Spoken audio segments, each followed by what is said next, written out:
Dahil sa resibo ng isang fast food chain, natundo ng mga suspect sa pagpatay sa modelong si Julian Rodelas.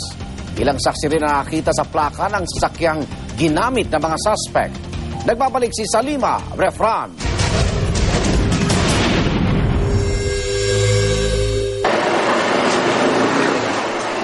Ang plastic bag ng burger at fries na ito, hawak pa ng modelong si Julian Jaja Rodelas ng pagbabarilin sa 18th Avenue sa Cubao, Quezon City, madaling araw ng Martes.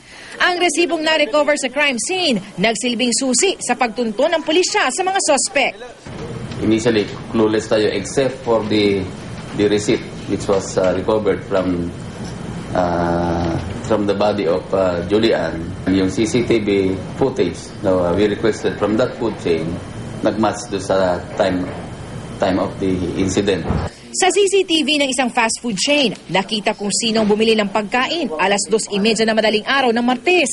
Siya palang suspect na si J.R. Kiambao, nobyo ni Althea Altamirano. Ilang saksi naman na nakakita sa control number na 505 sa plaka ng itim na SUV kung saan nakitang tinulak palabas ang biktima bago pinagbabaril.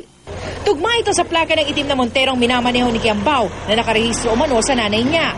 Si Althea, itinuring na suspect na hindi magbigay ng pahayag sa pulisya. At hindi rin agad sinabihan ng pamilya ni Jaja na nadukot ang modelo. Papuntahin po niya doon na yung biktima sa WTC. At later on, ang siyasabi niyang kumidnap, hindi niya kakilala. Pero ang katotohanan, yung boyfriend niya, yung nagdadrive ng vehicle. May dumating pong mga pulis. Ang sabi po sa akin ng boyfriend ko, tumakbo daw ako sumakay akong taxi. Huwag ko daw pong ipapablatter. Si Jaymar Waraji at Jelan Pasiwilan ang mga tinuro ni Kiambao sa follow-up operations ng pulisya. Na-recover sa kanilang dalawang handgun.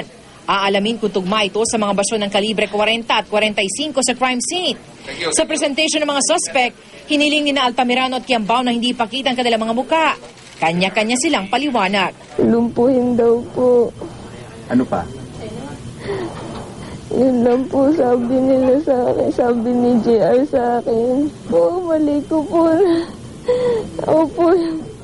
Nagdala dun kay Julie, pero hindi ko alam po na ganun. Kaya pala kinukonvince niya ako. Nadalhin si Julie dun, nagasain po pala.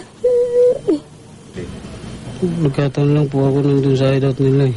Si Kiambao, matigas sa pagsasabing wala siyang alam sa krimen. Anong motibo ko? Anong motibo ko?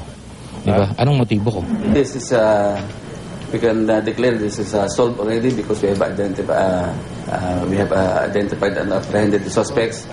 The individual role will be determined later in the course of investigation. Maharap sa reklamong murder sina Altamirano, Kiambao at Waraji. Illegal possession of firearms naman ang ihahain kay Pasiwilan. Para sa unang balita, Salima Refran reporting.